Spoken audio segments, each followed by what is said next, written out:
Callum Reed only wanted to board the plane, take the seat he had already confirmed, and go home quietly after 3 exhausting days of negotiation.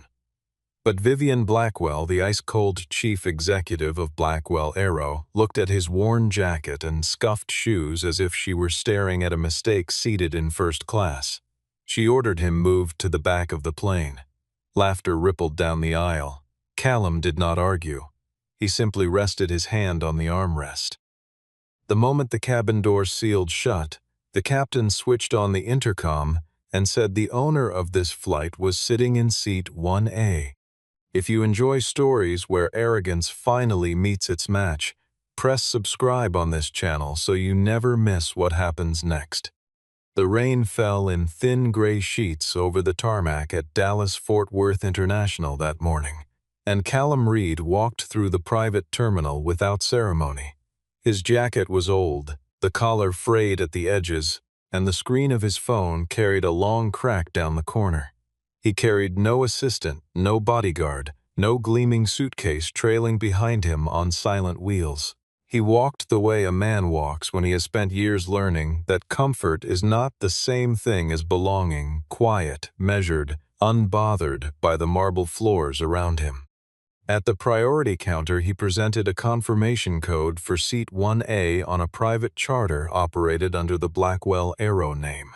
The young woman behind the counter glanced at his jacket, then his shoes, then back at his face, certain he had wandered into the wrong terminal. Callum said nothing about the look. He simply repeated the code, calm and unhurried, the way a man repeats himself when he already knows how the story ends. She typed the letters into her terminal, and her expression shifted from doubt to confusion.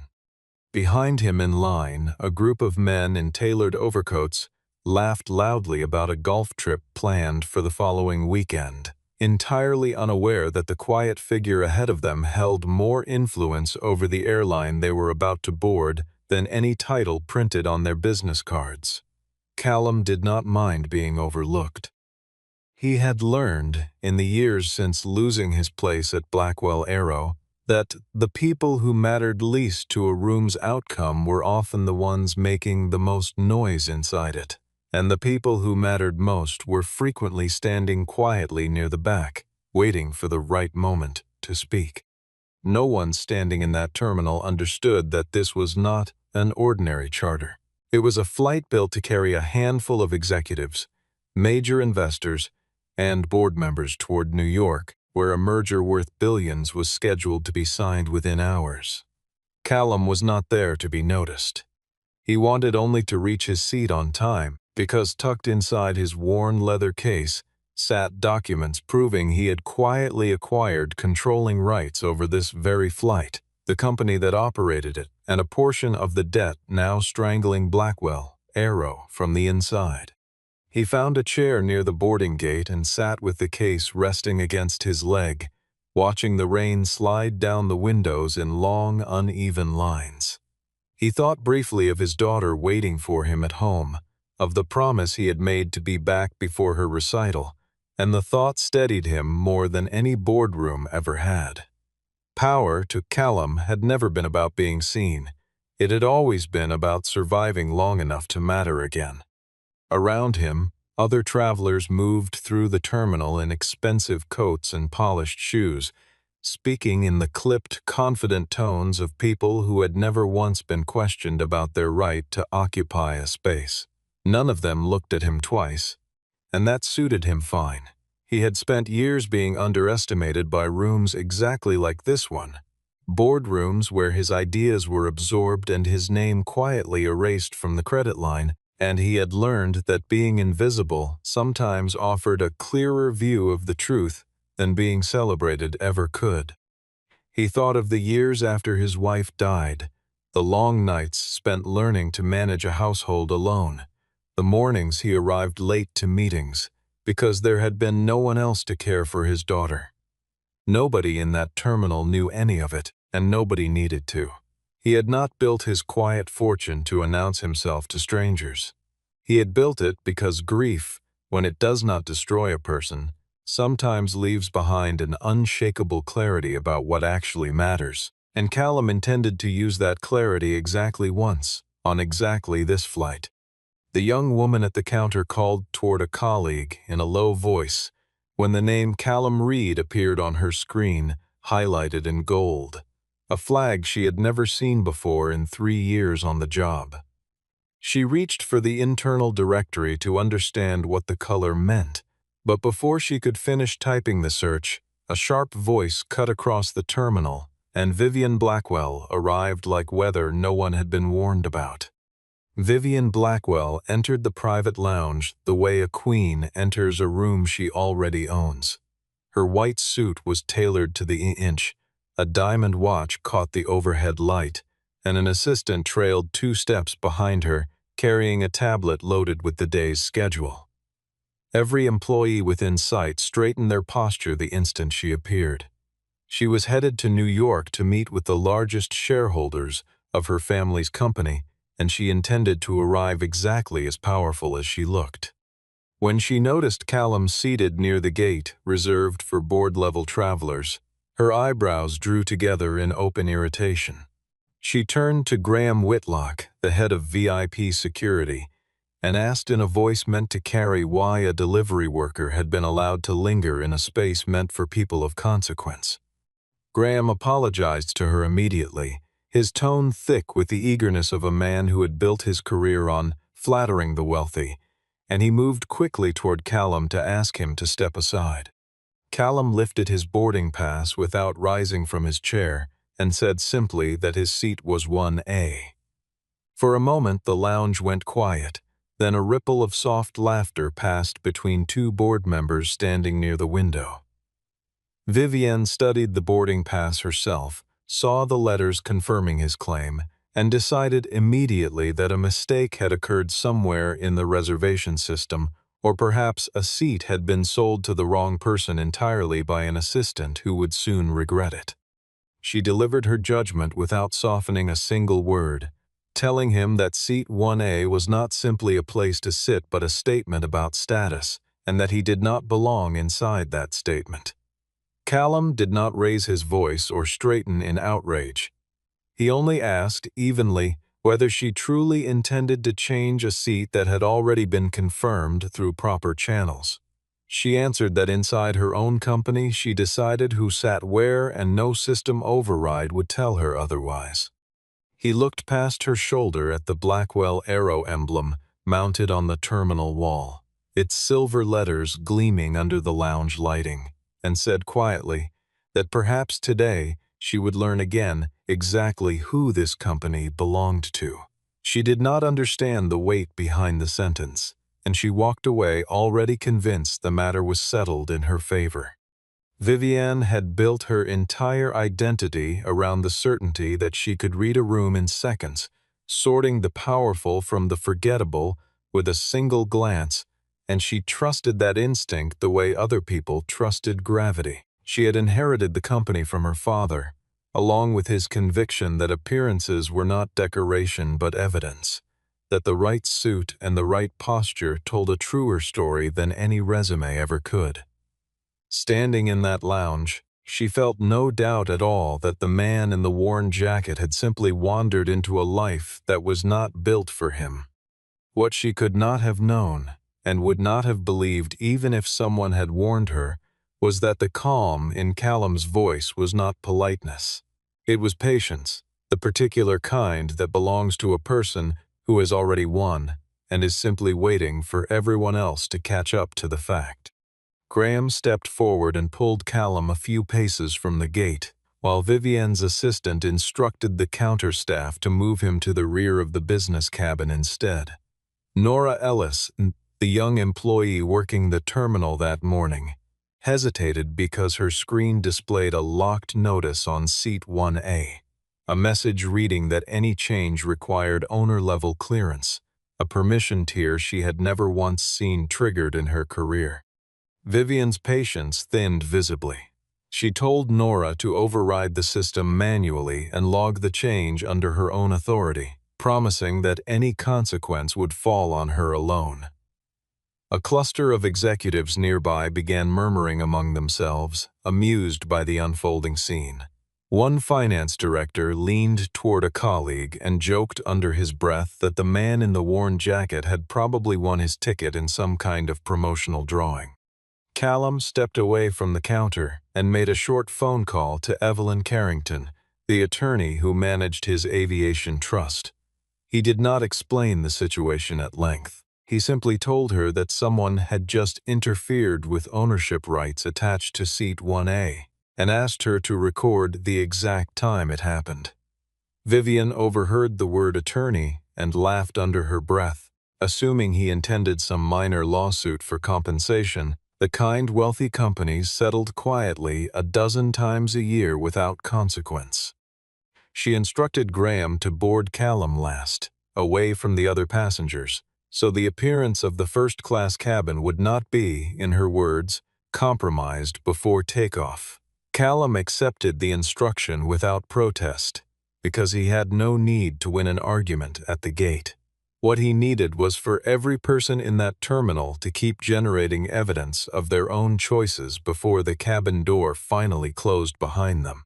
Nora glanced at her screen once more while the boarding line moved forward, and the color drained from her face when new text appeared beneath the locked notice, confirming that a flight ownership transfer had been completed under an entity called Reed Aviation Trust.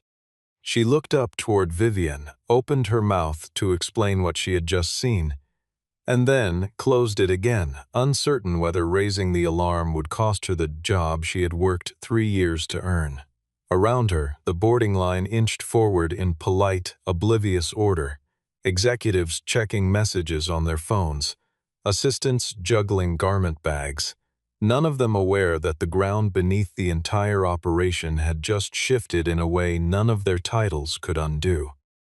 Nora decided, in that single quiet moment of hesitation, that she would say nothing until someone with more authority than her forced the truth into the open, and she slid her hands beneath the counter so no one would notice they had begun to tremble.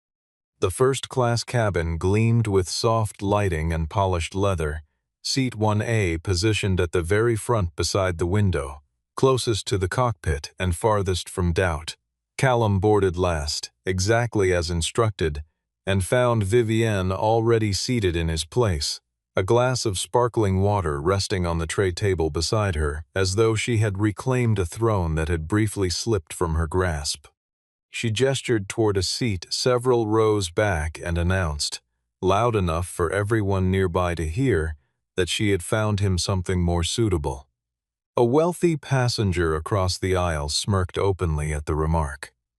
Graham stood near the front of the cabin and added, with unnecessary volume, that Callum should feel grateful he had been allowed to board the flight at all given the confusion he had caused. Callum looked once at Seat 1A, then back at Vivian, and nothing in his expression cracked under the weight of the room's attention. He told her plainly that he did not need something more suitable, only something correct. She asked with a thin smile, correct according to whom, according to him, or according to some fantasy of a world he imagined he belonged to. The question landed hard enough to silence the cabin for a long moment. Callum did not answer with anger. He simply took the open seat offered to him, set his worn case beneath his feet, and folded his hands in his lap with the patience of a man who had learned long ago that some battles are won by waiting rather than shouting. Captain Miles Archer stepped out briefly to greet the passengers before departure, and his eyes lingered on Callum for a fraction longer than protocol required, a flicker of quiet recognition passing between them. Vivian noticed the pause but read nothing into it beyond simple courtesy, assuming the captain greeted every passenger with the same practiced warmth. Miles had flown for Blackwell Aero long enough to remember the years before Vivian's father passed the company down, long enough to remember a younger engineer who used to walk the hangar late at night, checking fuel calculations no one had asked him to check twice. He had never forgotten the name Callum Reed, even after it disappeared from every internal memo and every press release celebrating the very system that man had built. Protocol required him to say nothing until instructed, and so he said nothing, but the respect in his brief nod carried more honesty than anything spoken aloud in that cabin all morning. Before the aircraft pushed back from the gate, Callum sent a short message from his cracked phone, 4 words that set a chain of legal confirmations into motion far above the clouds they were about to enter. He watched the flight attendants move through their final checks, watched Vivian cross her legs and flip through her merger documents without a single glance in his direction, and felt none of the satisfaction he might have expected. There was no pleasure in watching someone walk unknowingly toward a reckoning they had built for themselves. There was only the quiet, steady weight of responsibility, the sense that once the truth surfaced, there would be no gentle way to deliver it, and that the people most surprised by it would also be the ones least prepared to hear it with grace. The plane eased away from the gate as the cabin lights dimmed for departure, and Vivian allowed herself to believe the unpleasantness was finished. She opened a folder of merger documents on her lap, running through the closing remarks she planned to deliver once the plane landed in New York, rehearsing the confident cadence she used whenever cameras were near. Then the intercom crackled to life with unexpected formality. Captain Miles Archer's voice filled the cabin, steady and deliberate, informing every passenger that before departure a change in operating authority required immediate acknowledgement. He explained that the flight currently operated under the control of an entity called Reed Aviation Trust, and that according to filed legal records, the designated owner of that trust was presently seated aboard the aircraft. Vivian's head snapped upright. The captain continued without hesitation, stating that under internal protocol, Seat 1A was reserved for the owner of the aircraft, and he asked that Callum Reed please return to his assigned position at the front of the cabin. The air inside the plane seemed to freeze mid-breath. The passenger who had smirked earlier stared down at his own hands. Graham stood frozen near the galley, his mouth slightly open. Vivian remained seated in Seat 1A, her fingers tightening around the glass on her tray table until her knuckles paled. Callum rose slowly from his seat, unhurried, without a trace of triumph twisting his expression. He walked forward through the narrow aisle and stopped beside her chair, speaking in a voice too quiet for theater and too firm for doubt, telling her simply that she was sitting in his seat. He did not raise his voice, and he did not need to. Every person in that cabin had already heard the captain's words, and every person understood, in the space of a single sentence, that the balance of power aboard this aircraft had shifted completely. Vivian looked up at him, searching his face for some sign of cruelty or satisfaction, some proof that he intended to make her suffer the way she had tried to make him suffer at the gate that morning. She found none of it. Only the same steady patience he had carried since the moment they met, and somehow that absence of malice unsettled her far more than open anger would have. Vivian stood in front of every executive she had once hoped to impress that morning, forced to surrender the exact symbol of status she had used to humiliate him only an hour before. For a long moment she did not move, her mind scrambling to find a version of events in which this made sense, in which the man in the worn jacket could not possibly hold the authority the captain had just described. She looked toward Graham, hoping for some correction, some assurance that a mistake had occurred, but he only stared back at her with the blank expression of a man who understood that his career had just become a great deal more fragile. The executives seated around them, who moments earlier had traded amused glances at Callum's expense, now studied their own hands or their phones, suddenly desperate not to be the next person singled out for their earlier behavior. She tried to hold on to what remained of her composure, insisting that purchasing a flight did not grant him any authority over Blackwell Aero itself. Callum lowered himself into Seat 1A at last and opened his worn case, drawing out a thick folder of documents with the unhurried care of a man who had waited a long time for this exact moment to arrive. He explained that he had not simply bought a ticket, nor rented an aircraft for a single afternoon of theater. He had quietly acquired the subsidiary company responsible for operating this very flight, using a trust registered under his own name months earlier, long before anyone in that cabin had reason to notice. The reason traced back to Blackwell Aero's mounting debt, hidden for years behind a failed acquisition that Sterling Hawthorne and the executive board had concealed by quietly selling off auxiliary aviation assets. None of them had realized the final buyer standing at the end of that chain was Callum Reed himself. Vivian's shock did not soften her pride completely. She asked, almost involuntarily, how a man dressed the way he was could possibly command that kind of capital. Callum told her he had once been the founding engineer behind the fuel routing system that had quietly saved Blackwell Aero enormous sums a decade earlier, technology that had multiplied the company's value many times over. His name had vanished from every internal record not long after his wife passed away, when he stepped back from the company to raise his daughter alone, and someone in leadership decided his absence was an opportunity rather than a loss. He had not returned that morning to flaunt wealth in front of strangers. He had returned to reclaim what had quietly been taken from him, his intellectual property, his founding stake, and the professional dignity stripped away while he was too grief-stricken to notice it disappearing. He spoke without theater, laying each document on the tray table in front of him with the same unhurried patience he had shown at the gate hours earlier, as though he understood that the truth needed no embellishment to be devastating.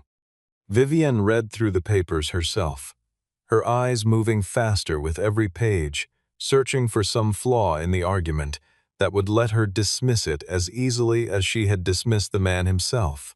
She found none.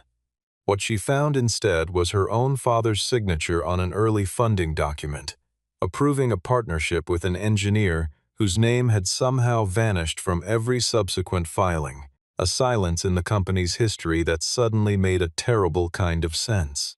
She remembered, faintly, a conversation from her childhood, her father mentioning an engineer who had left the company under difficult circumstances, a man whose departure he described only as unfortunate timing. She had never asked for details, because as a teenager the affairs of the company felt distant and unimportant, a world of numbers and contracts that belonged entirely to her father now. Holding proof that the unfortunate timing had actually been a deliberate erasure, she felt something close to shame settle over the pride she had worn into that cabin only hours earlier. At the back of the cabin, a tablet chimed softly in front of every board member seated aboard the aircraft, each screen displaying an urgent notice from Evelyn Carrington announcing an emergency board review concerning a formal claim filed by Callum Reed against Blackwell Aero. No one on that aircraft could leave, and no one could pretend ignorance any longer. The entire board of Blackwell Aero sat trapped inside a cabin belonging, at least for the duration of this flight, to the very man they had spent the morning dismissing. Sterling Hawthorne attempted to interject, insisting loudly that this entire episode amounted to nothing more than a legal stunt engineered for leverage. But Evelyn Carrington joined the conversation through the aircraft's private conferencing screen, presenting founding agreements, patent registrations, and old internal correspondence bearing Sterling's own signature on an arrangement designed to erase Callum's ownership stake from the company's records permanently. Vivian began to understand, with a cold and creeping clarity, that she herself might have been misled by the very board she trusted most. Pride, however, kept her from apologizing outright. She asked Callum directly why he had not simply announced who he was the moment he arrived at the terminal that morning. He answered without bitterness, saying he wanted to witness exactly how people like her treated someone they assumed carried no power at all, because the way a person treats someone they believe cannot help them says more about their character than any performance staged for an audience that matters. The words struck the cabin like a slow exhale after held breath. The passengers who had laughed at him earlier now studied their own hands in silence. Nora Ellis, reached by the captain over a secure line from the ground crew, confirmed under gentle questioning that Vivienne herself had personally ordered the manual override of a locked seating system that morning. Vivienne had not merely lost seat 1A that day. She had lost the illusion that she controlled every outcome around her simply because she occupied the highest chair in the room. She thought back unwillingly to every meeting over the years where Sterling had steered conversations away from certain names, certain patents, certain uncomfortable questions about how the company had grown so quickly after a founder's quiet departure. She had never asked those questions herself, because asking them had never seemed necessary when the numbers kept climbing and the shareholders kept smiling. Now, sitting across from a man she had tried to banish to the back of an airplane, she understood that comfort and truth were rarely the same thing, and that she had spent years mistaking one for the other. The aircraft leveled off at cruising altitude while the atmosphere inside the cabin remained taut, closer to a courtroom than a private charter. Vivienne assumed the worst of the morning had already passed. That public embarrassment among colleagues was the full weight of the reckoning she would face. Callum delivered a second revelation that proved otherwise. Through Reed Aviation Trust, he explained, he now held voting rights assigned to him by the largest group of creditors currently owed money by Blackwell Aero. That meant the merger worth billions. The very deal Vivienne intended to finalize in New York within hours could not proceed without his signature attached. Sterling's face lost all color. He understood, faster than anyone else aboard, that if Callum chose to block the deal, the entire arrangement, designed to quietly transfer Blackwell Aero's core assets to a rival group, would collapse before it ever reached paper. He had spent nearly a year assembling that arrangement in careful, deniable pieces, convincing himself the whole time that he was simply protecting the company from its own inefficiencies. Hearing it summarized so plainly in front of the full board stripped away every justification he had built for himself, leaving only the bare shape of what the deal actually was. A quiet transfer of value away from the people who had built the company and toward a small circle who stood to profit from its decline. Vivienne, for the first time that morning, found herself without a ready answer. She asked Callum plainly what he actually wanted from all of this, whether it was money, status, or some kind of apology delivered in front of witnesses. Callum told her he wanted three things, nothing more. First, his name restored properly to the founding record of the technology he had built. Second, an independent investigation into Sterling Hawthorne's conduct. Third, fair compensation for the engineers and technical staff who had been wrongfully dismissed in the years following his own departure. He mentioned no personal revenge, no desire to humiliate anyone further than the truth already had. That restraint embarrassed Vivienne more deeply than any accusation could have, because it revealed a kind of integrity her own leadership had never modeled for the people beneath her.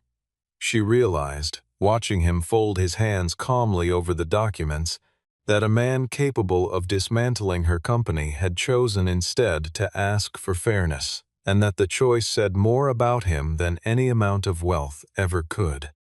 Near the rear galley, Sterling quietly typed a message to his legal team, demanding they discredit Callum before the plane landed, unaware that the aircraft's shared display system had briefly synced with his device and projected the message onto every screen in the cabin.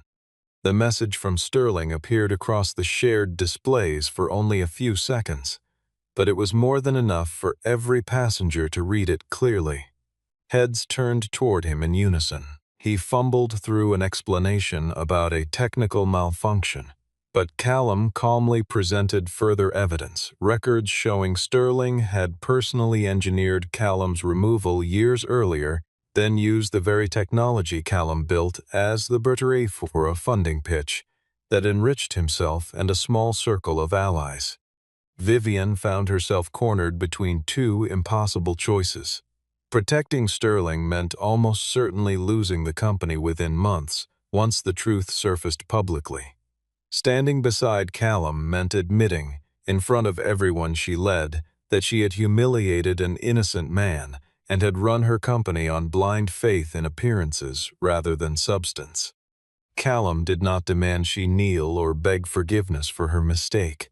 He asked only one question, quiet and direct, whether she wanted to save Blackwell Arrow or simply save her own pride. Vivian sat with the question far longer than comfort allowed, the cabin holding its collective breath around her. She finally rose and addressed the board directly, ordering Sterling's authority suspended immediately, demanding an emergency investigation open without delay, and halting the merger entirely until Callum's claims could be reviewed in full. Sterling found himself suddenly isolated, and several allies who had followed his lead only minutes earlier began quietly distancing themselves from him in real time. The man who had been thrown out of seat 1A only hours before had just redirected the strategic course of an entire corporation still 30,000 feet above the ground. Sterling tried once more to argue his case, appealing to years of loyalty and results, reminding the board of every quarter he had delivered growth they had celebrated without asking too many questions about its origins. No one answered him. The silence that followed was its own verdict, heavier than any formal vote could have been, and he sat back in his seat with the stunned expression of a man watching a structure he had spent years reinforcing collapse in a matter of minutes. The aircraft descended into New York under a pale afternoon sky, but the reception waiting on the tarmac did not match the one Vivian had planned for herself. Attorneys, auditors, and shareholder representatives stood assembled near the terminal, and every one of them turned their attention first toward Callum Reed, rather than the chief executive stepping down the stairs behind him. Graham Whitlock tried to slip away unnoticed through a side exit, but Callum called him back. Many expected Callum to humiliate him in return for the morning's treatment. Instead, he asked only that the incident be documented honestly, and he recommended that Nora Ellis be given temporary authority over VIP boarding procedures, since she alone had raised concern when the system had been overridden without proper cause. Vivian walked several paces behind Callum, stripped of the confidence she had carried onto the plane that morning. Facing reporters gathered near the gate, she could not reveal every detail of what had transpired above the clouds, but she announced that Blackwell Arrow would delay its pending merger to review matters of intellectual property and internal governance more thoroughly. One reporter asked Callum directly whether he now considered himself the new owner of Blackwell Arrow. He answered simply that he had not come back to sit above anyone, only to reclaim something that had once been taken from beneath his name. Another reporter pressed further, asking how it felt to be publicly humiliated only hours before revealing his true position. Callum considered the question for a moment before answering that the humiliation had told him everything he needed to know about how the company treated people it believed held no power, and that the answer had confirmed exactly why the investigation mattered as much as the ownership dispute itself. Vivian heard the answer and understood, perhaps for the first time, that Callum's danger to people like her had nothing to do with wealth at all. It came from the fact that he could not be bought by the approval of people who had spent their lives believing approval was the only currency that mattered. As they crossed the terminal, Evelyn approached Callum quietly and told him that if the board voted that same evening, he stood a real chance of becoming the company's new chairman before the sun rose again. Callum thanked her, then asked instead whether his daughter's recital that evening could still be reached if the vote ran long. Evelyn smiled for the first time all day, telling him she would make certain of it herself if necessary. It was a small exchange, easily missed by anyone rushing past them through the terminal, but it captured something essential about the man at the center of the day's upheaval, a person who had just reshaped the future of a billion-dollar company and was already thinking about being home in time for his daughter's violin piece. Inside the glass tower belonging to Blackwell Arrow that evening, the board convened an emergency session under harsh fluorescent light. Sterling's voting rights remained frozen, stripped from him for the duration of the review. Vivian sat across from Callum at the long conference table, no longer holding the commanding position she had wielded aboard the aircraft only hours before. Several minority shareholders unexpectedly aligned themselves with Callum's claim, revealing that they too had been kept in the dark by Sterling's maneuvering for years. One elderly shareholder, who had held stock in the company since its earliest days, admitted quietly that she had always wondered why the engineer behind the fuel routing breakthrough had never once appeared at a shareholder meeting to be thanked, and that the board's silence on the matter had troubled her more than she had ever said aloud. Evelyn laid out her case methodically, demonstrating that the technology Callum had engineered formed the very foundation of the company's current market value, and warning that continued denial of his rightful ownership could expose Blackwell Arrow to devastating litigation over patents and prior agreements. Vivienne eventually rose from her chair and offered Callum an apology in front of the assembled board. Not a polished or theatrical one, but a plain admission that she had judged him by his appearance and used her authority to humiliate a man who had done nothing to deserve it. Callum accepted the apology without gloating, though he did not release her from accountability entirely. He asked that she remain in her role as chief executive only if she agreed to restructure company ownership transparently and establish a fund to support engineers who had been wrongfully pushed out under the previous administration.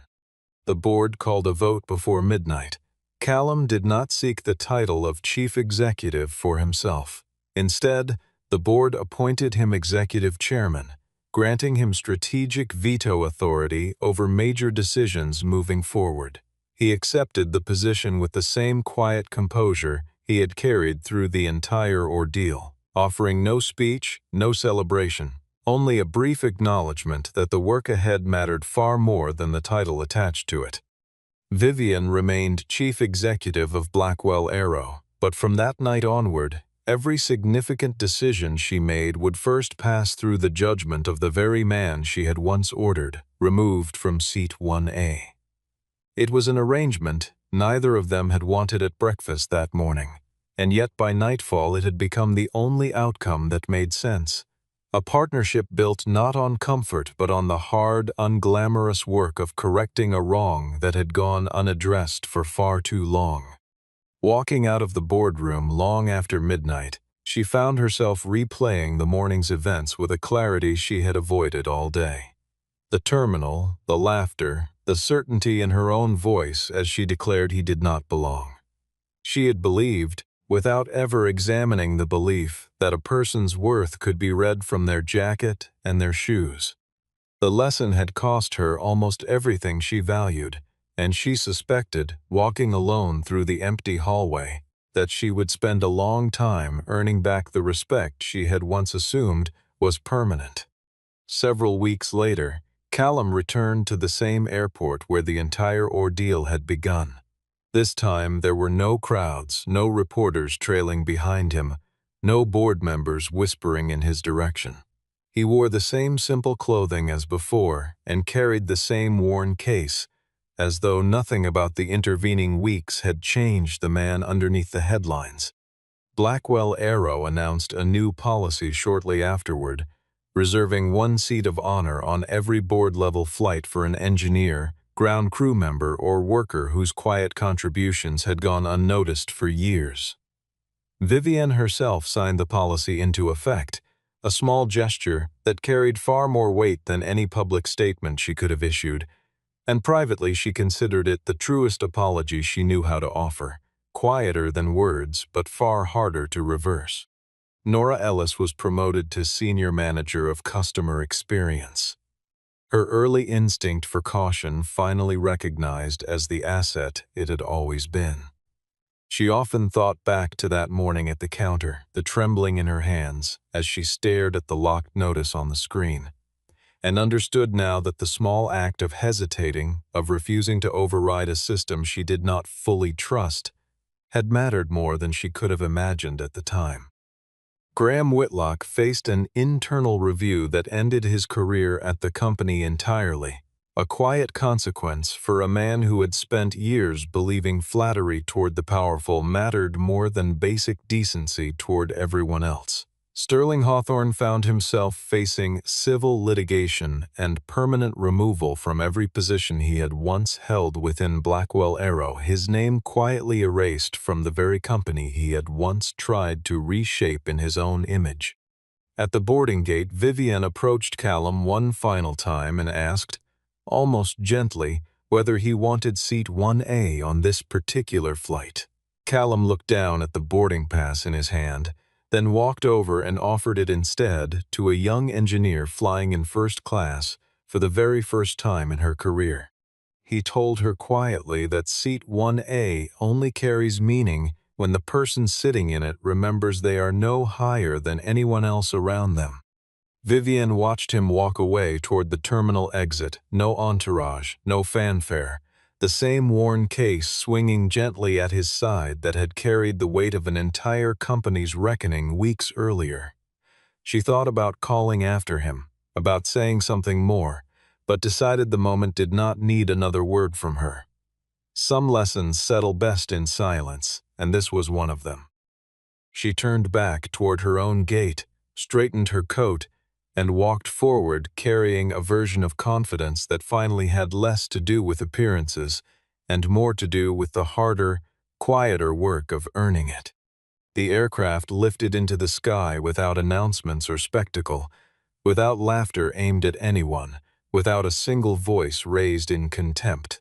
Inside the cabin, the young engineer who now sat in seat 1A pressed her palm flat against the armrest, half expecting someone to tell her a mistake had been made, but no one did. She simply watched the clouds pass beneath the window and allowed herself, for the length of one flight, to believe she belonged exactly where she was sitting.